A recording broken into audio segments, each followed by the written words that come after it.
All right, welcome everyone. We're Semblance of Sanity. I'm Caleb. I'm Jacob. And we're here for Nomad of Nowhere, Episode 2. Yeah, we have a curious show with a little bit of mystery. Yes. You know, some charming, kind of quirky characters. A dash of adventure. Yeah, a dash of an adventure. A little bit of a rough start here and there, but we've got some interesting things to look forward to in particular. Because I feel like the crux of the show, the Nomad, has a lot of potential. Oh yeah, in particular with the Nomad. I really liked his introduction. Probably my favorite character in the show thus far. Doesn't even necessarily have like a confirmation that it's human. Like there's all these possibilities of like the Nomad in particular is a mystery box, and it's an open-ended mystery box. Yeah, and they don't need to open that mystery box anytime soon. For a long time. Yeah. The only thing that we're kind of sure of right now is that it claps its hands and it makes inanimate objects animate.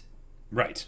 Which is interesting. Yeah, that is a pretty cool form of magic. Yeah, and in particular with Scout kind of being the next best character in the lineup, particularly for kind of her curiosity, but also her kind of offhand kind of humor and style and stuff that could get a little bit interesting if they went into some adventures with the two of them in particular. Yes. I'm especially excited to see how Toth handles this whole deal with the Nomad. Sure. Because she seems to be less on board than Scout is. Right. I predict that Toth in particular will take a little bit of time to grow on us as a character, because she's probably the most one-dimensional right now as far as main characters go. But of the main three, they have this character that they report to, Don Paragon, which would be probably a worthy introduction to bring in at this point, because if they failed their mission, they would probably have to go back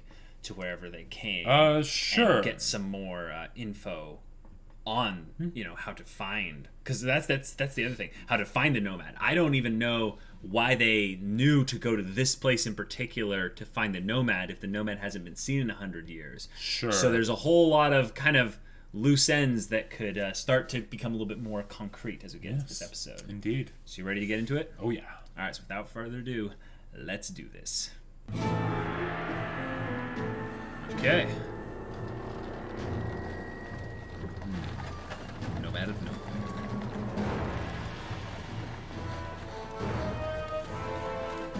Don Paragon's Dandelions. Yes.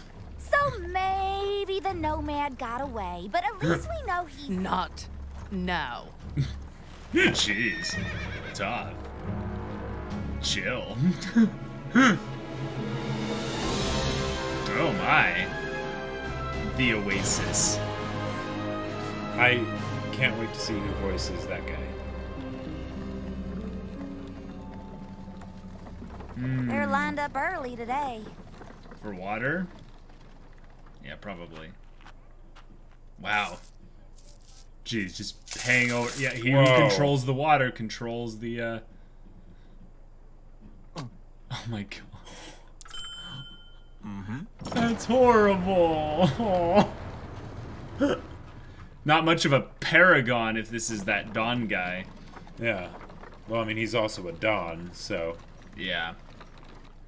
Yeah, this is definitely Don Paragon. Yeah. Definitely. The Dandelions. Hey! You've got to pay for that! Oh my god! Hey. Oh my god! Oh my gosh, Rules what? are rules. Captain Toth, Don Paragon awaits your report. Do not become addicted to water. It will I bet take he's hold gonna of be you. happy to see us. Oh my gosh. Toth! Oh. You're back. I've got a leg hair plucking to Vominos too, so let's just jump to the part where you didn't find the Nomad and you vow to continue your never-ending quest to yada yada yada. We found him. Wow. What? We found the Nomad. You found the Nomad! Oh, Toth! You didn't I have could to just tell devour him that. you beautiful bronze statue! So, where is he? I gotta see my magical little meal ticket. Well...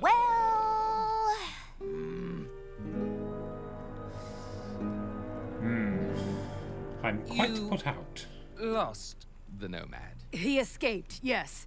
His magic was as crafty as the legend said. He might have gotten away, but I'd like to think we learned the value of teamwork.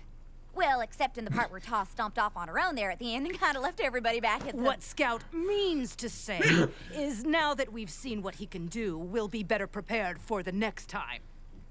That's right. Dramatic, harrowing, tragic, a fiery escape, dreams up in smoke. I love it. He just dabbed. I know. But progress is still In case progress, we didn't hate him already. And this was Yeah. definitely progress, despite your defeat. Every noble venture is bound to endure setbacks. It's like that thing I always say about myself.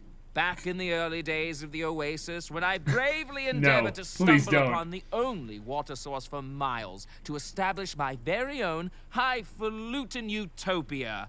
What was my most important quality? Yes, you, in the front. Persistence? Looking sharp? A modest loan with a reasonable interest rate? Being first, which is exactly what we're going to do now. We're going to nab that magical monster before anyone else can get their grubby little hands on him. The question Wow. is, how do we do it? I suggest regrouping immediately and... Might Red Manuel offer a different suggestion? Group up and hit it till it dies. Oh, you're The almighty Red Man. Corvax. Oh, you've got a shtick, third person. I love it. Continue. Why, thank you. It's nice to be appreciated for... Continue. Yes, apologies. Why worry about being first when you can pay someone else to be first for you? I'm not following here, Rojo. With your many resources and vast influence, you could offer a reward for the Nomad's capture. The Southwest has many bounty hunters. We could cover much more ground in the search for the Nomad rather than putting all our huevos Isn't in there one already a basket. bounty on his? Very unworthy basket. Sir, I think Red is still dealing with a concussion from his spectacular failure on our mission. No, I like this. I'll give him money, water, a timeshare, whatever gets me the Nomad before anybody else realizes how valuable he is. Rojo here has a point, Toth. And I do love huevos. I can find him. You need to... What I need is to be certain you can do your job, Toth. Because right now, I've got more doubts than I have fancy outfits, and I have a lot of fancy outfits. Wow. There's something that needs attending on the outskirts. Wow. Just the sort of rough and tumble mission to get you back on track, Chica. And Wow. don't go looking for the Nomad until you prove you can be useful. Understood? May the best man win. First things first, I want new wanted posters in every town from here to the Iron Border featuring my reward. And let's make sure it's got that Don Paragon pizzazz. Mr. Paragon? Not to be too prickly about it, but the Nomad saved us all. He came back for us. I think he didn't want us to die. A moral compass. That's just splendid, Scout. That means he's got a weakness. Good Right. thinking. What?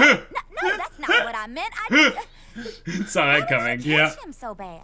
Because El Rey wants him, little wildflower. El That's Rey? the thing about being the king. You get whatever you want. Besides, who are we to second guess? Do you think you know more about the dangers of magic than El Rey? El Rey. Neither. Now, cheer up, Captain Whoa. Toth. The wasteland is a invokes treacherous some, place that symbolism. fairer folk can't brave on their own. With any luck, he won't have gotten far. The elements will have undoubtedly slowed him to a pathetic crawl. Sure. Yeah. Classic. It's not even. Is he gonna animate some of the bones or something to just carry him? Town. Bliss Hill. Roll credits. Ghost Town. There's no hill anymore either. Yeah.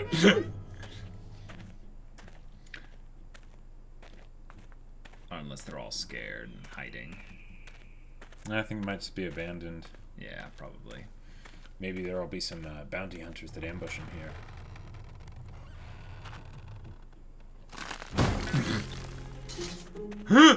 What? What do you want? Yeah, you proselytizing? Trying to sling me some ballyhoo? The silent cell, huh? Ain't seen that one before. Oh my god. Who's there? I don't know, Martha. He won't tell me. He's crafty. Some door-to-door trickster. Tell him we don't want no more magazine subscriptions. We can't even read. You hear that, Snake? We're poor and illiterate. Joke's on you. Joke's on you! Oh, that was amazing. You're proselytizing! Hi, you're new around here. Name's Barty. Want to join an exciting project to help Blissful? Great, but first you have to answer my exhaustive questionnaire. Ready? What? Ever killed a man? Know your basic arithmetics? Do you believe in ghosts? Can you do a cartwheel? Foreign could have been better. Hey, I just know something. Can't you talk? A mute. That's good for diversity. Okay, last question. And the most important. Got any food? Or water? Sand. Not really. Guess that was hoping for too much. So, no food, no water, ain't never killed a man. What can you do? Ta-da! And clap. Yep.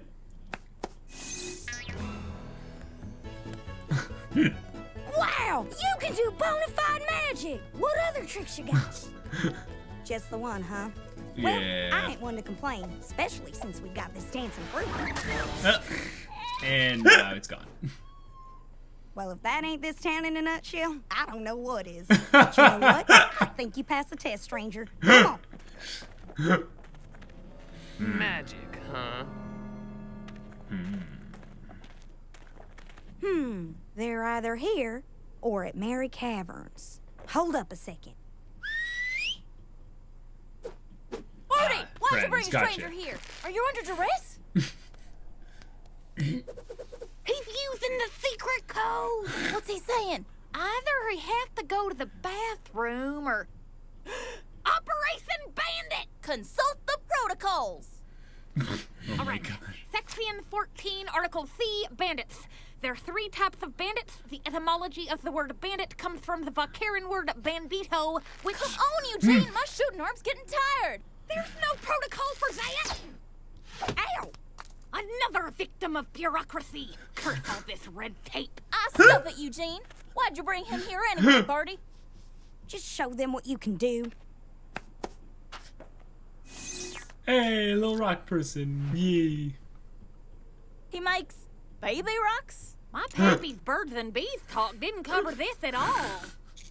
No, you dolts. He brings things to life with magic. You know what that magic. means? Stranger, it's time I told you the purpose of this outfit. We're The Mill Preservation Society. Oh my All gosh. them long-legged grown-ups forgot about the mill when the water stopped flowing. But Oh my we're gosh, the that's future Barbara of this here Dunkelman. town, Yeah. and we're gonna do whatever we can to get that mill turning again. to heck with the grown-up establishment. Our livelihoods depend on it. We ain't hooligans, we're hoolicans. And we's gonna fix Bliss Hill. Oh my gosh. Wow. Does that mean you're with us? Here they are, Sheriff. Hold it right there, Longlegs. Barty! Somehow I knew I'd find out you were the reason for these dunderheads complaining. Looks like my fool boy led you lot on a goose chase. Ain't no magic here. That's only gonna bring us more problems. But Pa, he is doing magic, and it ain't bad. Stranger, I'm only gonna say this once. Take your dark magic and get out of here. He ain't a stranger, he's my friend. His magic can help the whole town. In fact, he's gonna bring back the old mill. Cannot do Well, that. you brought the rocks to life. I know you can do it. Bliss Hill needs you. Yeah, you need water. Barty, get away from him. It's Just big. let him try. It could change everything. I don't care what anybody says about magic.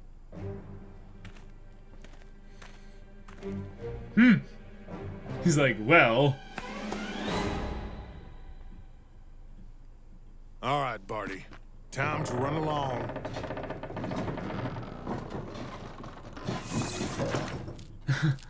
cool. Okay.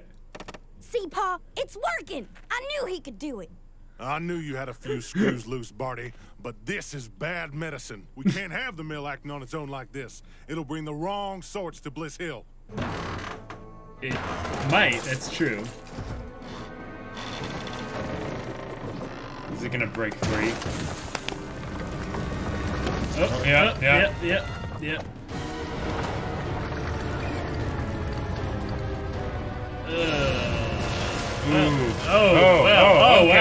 Oh my. All right. Well.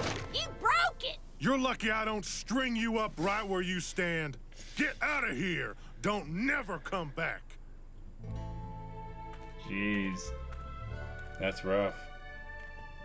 So it's not that he's just bringing them to life. He's giving them, like, a soul, essentially. Right.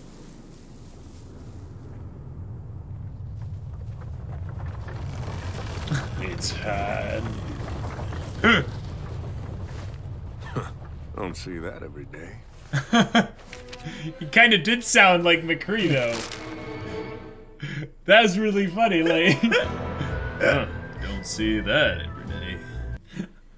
That was a very fun episode, but yeah. I didn't really know what the direction of it was. Like, right, it was just so all just over the did place stuff. and ridiculous. So, like, the main plot thing was that Don Paragon is no paragon, obviously. Right. He might be a paragon of sleaziness, but that's about it. Yeah. In particular, he was not what I was expecting. When I hear Don Paragon, I think of some old fat guy that's like I've roughed the wilds and I've tamed them to my submission. Sure. But this guy was, I'm Don Paragon. Oh, yes, that kind of gentleman. What is it with people having white hair and being like rich douchebags in Rooster Teeth shows? Oh, that's like, true. This is like Whitley, but like grown up, like, and had like way too much fashionista, like extravaganza. Right. Yeah. Yeah. If anything, his character's presentation was quite kind of hilarious in the first bit, but as he kept droning on and on, I'm like, please, would someone just shoot this guy? Like, God, so annoying. And then he was also quite glib with his nicknames for everyone. I was not. If anything, here's something that's interesting. It made me appreciate Toth more. That Toth is not this guy. This guy's worse than Toth in a lot of ways. Yeah. And it also there was a bit there where Toth would have probably punched someone, but because it was Scout, she's like, what Scout means to say. And it was like, oh, Toth has a little bit of self-control when it comes to Scout in particular. One of the things that I was a little bit surprised by this episode is that they tried to go so quickly into the world building when the first episode had a very campy, personal, like, you know, intimate vibe to it. Right. They set up a lot of kind of groundwork for the overall kind of setting that this story is going to be put in. Yeah. So magic is not only a thing that is, you know, something that no one has ever really seen, you know, ever before. They know about it. And there's that whole stigma with it and everything. And then there's also the whole thing of apparently there's Don Paragon, but then there's the king. RWBY. And then there's the bounty hunters. The light? Yeah. Like, there's... Okay, when, you know, Nomad of Nowhere, Nomad, the place, you know, the world is called Nowhere. But, like, Nomad... is kind of got this shadow kind of thing going on there. Yep. RWBY, the light. I'm like, Are these names kind of being given as titles for the purpose of kind of making people think that they're a certain way when actually they're not? Kind of like with Don Paragon. Yep. So when I hear the name RWBY, I don't think of a positive individual, like a ray of sunshine. Ha ha ha. Yeah. I get something else entirely. No. Also, I just completely... I'm sorry, I'll let you go in a second, but I completely just got this weird moment of like, why is it the googly eyes on the things that the Nomad animates to life? Wait a minute, doesn't the Nomad have the same eyes? Wait a minute. What if the Nomad is just an animated, you know... Although they're reversed because his eyes are white and then the rest of it is black. But yeah. But I'm okay. You're right. The eyes aren't exactly the same visually, but yeah, he doesn't talk, and those things don't talk, and the eyes are basically the only thing to denote that there's a absolutely that could be a great twist. And the reason why that they don't like the Nomad is that this is the version of the Nomad that didn't, do things that put a bounty on his head, essentially. Sure. Or something. But now we've seen that the Nomad is capable of destruction. It's just not intentional. Yeah, right. Which is great because, that goes along the lines of him not being able to speak. He can't communicate very well. Sure. So he, people mistake his intentions a lot. Right. I really liked how they set up the city that they went to. The Oasis. The Oasis. Oh, that was so horrible. With all the money just to get into the city. And, pulling out the golden tooth just to get enough. And then going inside and the guard tackling the person because they're holding up a bucket to get a single drop of water. It's just wow. Yeah, it's over the top in all the right ways. Right. Where it's they're not being subtle about it at all. They're making a point. Right. Well, there was a recent... movie, Mad Max Fury Road, that did the whole thing with them in control of the water and stuff. Anytime you're in a kind of desert environment or any kind type of environment, water is the most precious thing. But if there's an abundance of it, then these types of situations aren't going to happen. But if there's a scarcity, supply and demand, and that can get a little bit gross at times. Yes. So. Yeah, that's a thing. But they really laid it on thick with the humor with regards to these people just trying to live and just plucking out the golden tooth to get in and stuff. Give them a timeshare or whatever. Yeah. I think that was maybe the thing that made this episode kind of stand out as being very different from the previous one as well. The dialogue was being delivered at a manic pace. Yes, and did you notice there were a lot of great jokes just thrown in there. Right, but they didn't give any pause to breathe. No, they didn't. It was very much go, go, go, go, go, go, go, go, go, go, go. Right. And in particular, the kids, when they were trying to do their little shtick there. It was just going so fast. I was great. I'm having trouble actually keeping track of some of the things that they're even saying. And he's using the code. What does it mean? That was great. It's one of those things where in a lot of situations, right? If I was being more critical with the story, I might not like something like this that they did here because it felt like they were doing something episodic and something that was world building, both separated and not doing as much with the characters, even though they did have that great bit with the Nomad, accidentally causing trouble. But because these characters that they were bringing in had just these great lines that they just threw in there while they were moving this little plot very quickly along. Right. I did not care. Yeah, I'll give it a pass too. Oh my gosh, right. In particular, the Nomad trying to kind of figure out his kind of his surroundings, essentially, because he's never seen any of this before, or at least he doesn't remember seeing anything like this before. Yeah. The bit with him kind of going around the town and being or even just around the desert, waving at rocks, waving at skeletons of dead animals, just be whoa, everything in the world is so amazing and wonderful, and then goes into a town, it's whoa, what's all this stuff? Yeah. But yeah, the bit with the old guy coming out and proselytizing. We don't want any more magazine subscriptions. We can't even read. Ha! You hear that? We're poor and illiterate. Yeah. Joke's on you. And the whole thing of the silent cell or something. Haven't seen that one before. What does he want? I don't know. He won't tell me. Yeah. Yeah, that little skit bit there was prime. Did it need to be there in the show? No. Absolutely. Oh, absolutely. Yes. In terms of humor, it was brilliant. In particular, the voice acting got a little bit goofy at certain parts. Oh yes, but I'm not going to judge a Rooster Teeth animated show and its voice acting. If anything, it's something where I'm trying to pick out who the different voices are. Well, I don't think we're supposed to. I think they did a great job of making it difficult.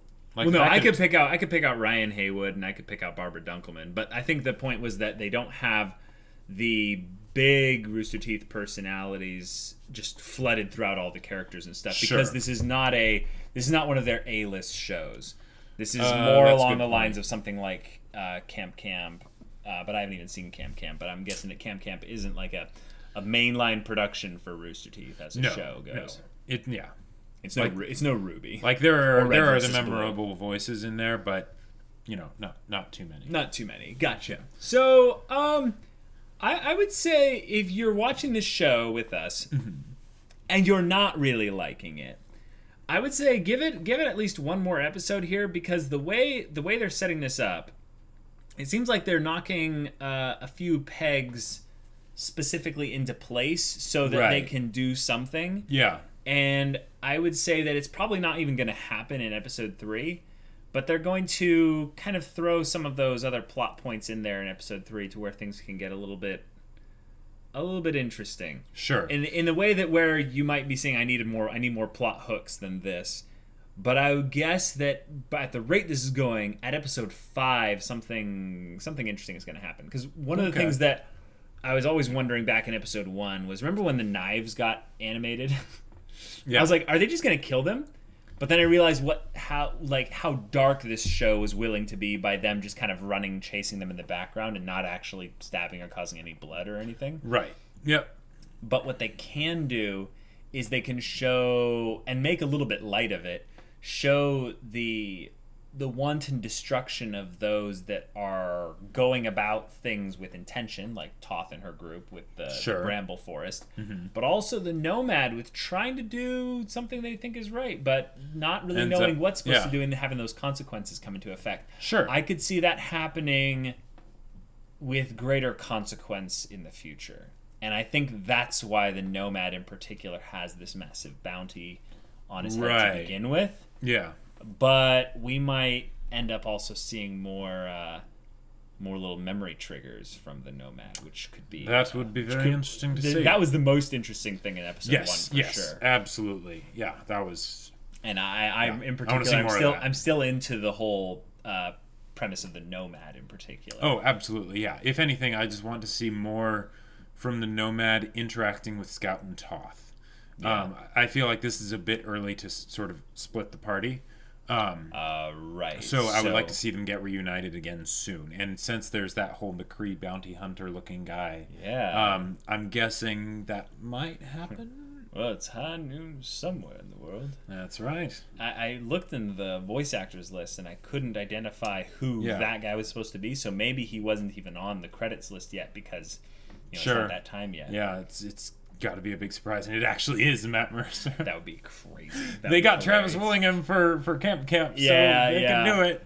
All right, guys, this is a lot of fun. I guess we'll see you in the next one. Yeah. And until then, we're Semblance of Sanity. I'm Caleb. I'm Jacob. And we'll see you all next time.